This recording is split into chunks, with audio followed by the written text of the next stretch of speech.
오늘도 말씀 드셨습니까? 말씀 김윤성입니다. 오늘은 마태복음 13장 44절에서 58절까지 말씀을 가지고 함께 은혜를 나누겠습니다.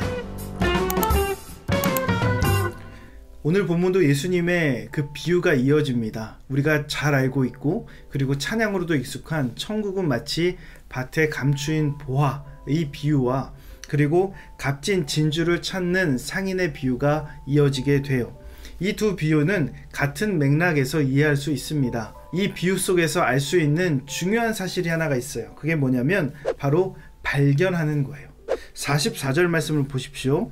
천국은 마치 밭에 감추인 보화와 같으니 사람이 이를 발견한 후 숨겨두고 기뻐하며 돌아가서 자기의 소유를 다 팔아 그 밭을 사느니라.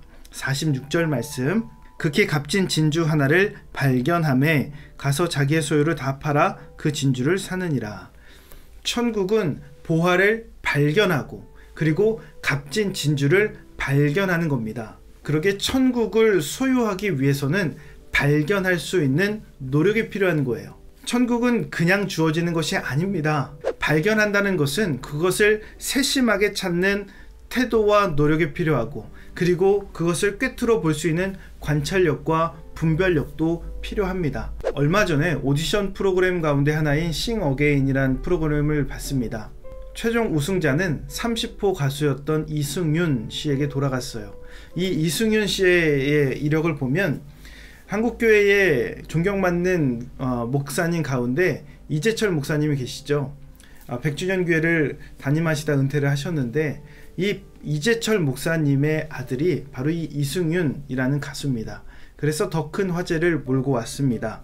이 싱어게인의 참가자 그리고 싱어게인의 그 과정을 보니까 그 심사 과정들을 보면 아직 다듬어지지 않은 참가자들 혹은 다른 프로 제작자들이 아직 발견하지 못한 그 가수들의 매력과 실력을 발견해내는 것을 볼 수가 있어요.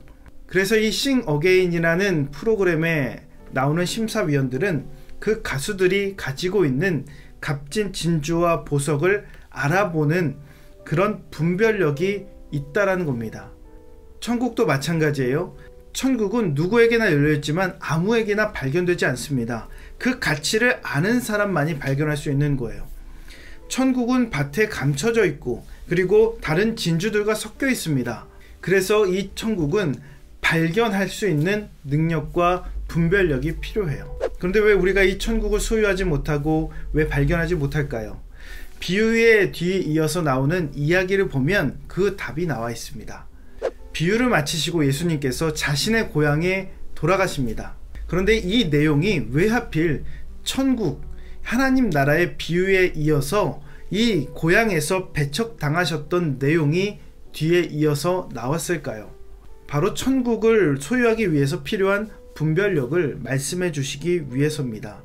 54절에서 55절 말씀을 보십시오. 고향으로 돌아가사 그들의 회당에서 가르치시니 그들이 놀라 이르되 이 사람의 이 지혜와 이런 능력이 어디서 났느냐? 이는 목수의 아들이 아니냐? 그 어머니는 마리아, 그 형제들은 야고보, 요셉, 시몬, 유다라 하지 않느냐? 고향 사람들이요 예수님의 능력을 보았어요. 예수님의 지혜를 보았어요. 그것을 보고 놀랐습니다. 감탄했습니다. 그런데 그 지혜와 능력을 봤음에도 불구하고 결과적으로 예수님을 배척한 거예요. 왜 그랬을까요? 왜 예수님을 배척했을까요? 그 능력과 지혜를 보았음에도 불구하고 왜 배척할 수밖에 없었을까요? 그들의 눈에는 예수님이라는 보화가 그들의 과거의 경험의 밭에 감추어져 있었기 때문에 그렇습니다. 자신이 알아왔던 목수 과정, 자신이 어린 시절부터 자라면서 보았던 예수, 과거의 경험이 그들의 밭이 된 거예요. 과거의 경험이 그들 앞에 있는 보화를 가린 거예요. 그러기에 그 밭 속에 있는 예수님이란 그 보화를 발견하지 못한 겁니다. 그러기에 과거의 경험이 천국을 발견하는데 장애물이 될 수 있습니다. 의외로 우리는 과거에 매여 있는 경우가 많이 있습니다. 왜냐하면 우리에게 있는 인생의 데이터가 그것이 전부기 때문에 그래요. 과거의 경험이 전부입니다.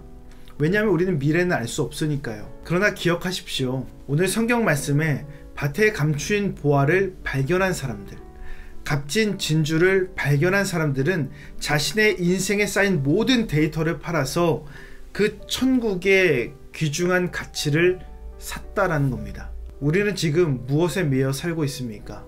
경험보다 더 위대한 분을 바라보십시오. 경험에 매이지 말고 예수님께 매이는 삶을 살아가십시오. 이것이 바로 오늘 우리가 살아가야 될 믿음의 태도라는 겁니다. 묵상 질문을 알려드립니다. 경험보다 예수님이 제시한 새로운 삶이 더 위대하다고 믿는가? 과거의 상처나 어려운 경험으로 인해서 믿음을 갖기가 어려웠던 적이 있는가? 나는 밭을 보는 사람인가? 그 속의 보화를 보는 사람인가? 이 묵상 질문을 오늘도 스스로에게 던져보시면서 오늘도 실천할 수 있는 구체적인 삶의 계획까지 세워보시기 바랍니다. 오늘 말씀의 내용이 도움이 되셨다면 좋아요와 구독 꼭 눌러주시고 이 말씀이 여러분의 삶이 되기를 예수님의 이름으로 축복합니다.